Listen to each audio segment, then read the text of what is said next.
Happy Friday and welcome to another edition of the Fantasy Insider Weekend Picks.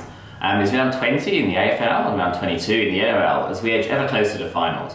And there's over $70,000 in guarantees across the fantasy platforms this weekend. So let's jump to the action. Let's start in the AFL then, where the bookies totals tell us to be wary of tonight's match with Richmond and Collingwood, as well as the Bulldogs and North Melbourne, Carlton, St Kilda and Fremantle West Coast matches over the weekend.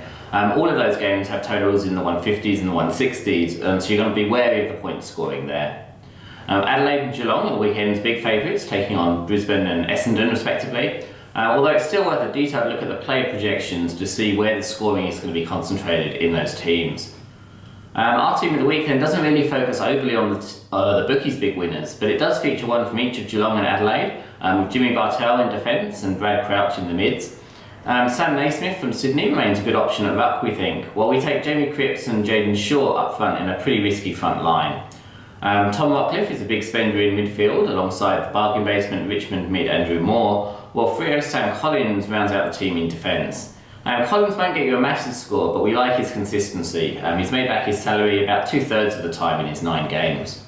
In the NRL, games got underway last night with St George and Brisbane, and across the rest of the weekend the scoring looks fairly even, with majority games around 38 to 42 points.